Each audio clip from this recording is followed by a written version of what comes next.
So yeah, really important question here. So panel, do you think that the scope document represents diversity and equality with respect and inclusion for different cultural backgrounds, therapists and trainees? We're going to come to Erin first. Okay, so this is another really important question for me. I think that the scope framework privileges some of the more expensive and exclusive courses, and I think that that is going to disproportionately impact on people from marginalised groups. Similarly, according to the case studies, moving between Tier A and Tier B requires 450 hours client work, and as Rima pointed out, that's likely to be unpaid in most cases at the moment. Organisational work is largely unpaid, unfortunately, in this profession. Movement between, especially for unaccredited therapists, and similarly, movement between B and C involves an additional top-up course, including a mental health placement. Obviously, that is another matter of expense and time. I imagine that those courses aren't going to be free. And again, this is going to impact on marginalised groups. The competency, ability to communicate about the harm caused by discriminatory practices is put in Tier C. So the implication is there that people in Tier A and B can't communicate about the harm caused by discriminatory practices, whereas I would argue that the way scope is structured actually leaves therapists in Tier A and B more at risk of discriminatory practices. I think that a lot of the theory in the framework privileges Western-centric, white-centric values, and no attention is given to diverse, culturally focused therapies. And I think it's really important to say, as somebody that is a researcher on harm in therapy, I write a lot about harm in therapy. People from marginalised groups report proportionally much higher rates of harm in therapy than the general client population. So we already have an issue with meeting the needs of clients from different backgrounds. And in my view, scope really demonstrates a part of why that is, because I think it really has some negative implications for providing a diverse workforce for a diverse client population. Yeah. Thanks a lot, Erin. Okay, Jay. Yeah, you know, a lot of what Erin said.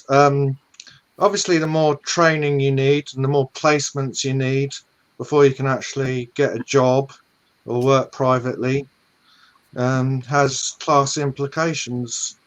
And I think that's always been a problem in therapy. And the scoped sort of hierarchy thing so far doesn't seem to make that any better. That's what I think. Yeah, thank you, Jay. Okay, let's move on to Rima. I think we could use the opportunity really here to kind of really allow the current project to include a whole research on this, to be honest, because we haven't got diverse representation. There's huge barriers to entering the profession if you're disabled, if you're working class, race, you know, all of the isms. It puts a lot of barriers up into sort of accessing the profession already. I know from the top of my head, when we've just done the BACP have just done a members survey, and I think just under 7,000 respondents there was to the survey, and from that only 3.1% were Black therapists and 2.5% were mixed race, 2.1 were Indian therapists, and I think it was 1.9 that were ethnic minority. So we've already got a problem to solve, and the Black Lives Matter movement I'm hoping has really shone a light to all the professional bodies that a lot more needs to happen. So this isn't going to be easily solved within this project, but I think this could be used as a way to actually start thinking about the barriers that currently exist and what could be done. One of the things that really helped me, coming from a working class background, was that my training course allowed for it to be part-time and that there was a payment plan. And I really hope that training institutes always offer something like that as an option, including some sort of bursaries and funding. So there's so much more that needs to happen to make the therapy profession accessible, I think. So do I think that the current framework is going to help? No, I don't, to be honest. But I think if a lot changes with the framework, then yes. Thanks a lot, Rima. Okay, let's move on to Emma. I think, again, it's reflecting what others have said. The framework as it currently stands with the 3 columns for practice just set up an elitist hierarchy that would be very hard to be accessible to anybody that is in any way of marginalised background to be able to even afford to train. So, yeah, I don't think scope represents any form of diversity, equality, or equity for people at all. Okay. Thank you, Emma. And finally, Andy. Yeah, I mean, I just support what everyone else has said, and it makes me think about my own privileges as a young white man being able to, who went to away to train as a counsellor and had enough backing economically to be able to do that, and how that sort of feeds into what we're all saying really about the way that these kind of systems can potentially restrict diversity, which is just inherently a bad thing for the field. And just one quick point really is that the hierarchical structure, which I think sort of similar to Emma's point, the hierarchical structure of the scope system actually emulates the power dynamics of structural inequality, and also carries that illusion of meritocracy. You know, that we can just, well, if you just work hard, you know, and do the extra training, then you'll find your way to the top. And I think that in itself is potentially very damaging. Okay, thanks a lot, panel. Is there anything to add? Peter, did you have anything to add there? It seems like the panel is, I don't know, a little bit in agreement there, I suppose. No, I didn't have anything to add. I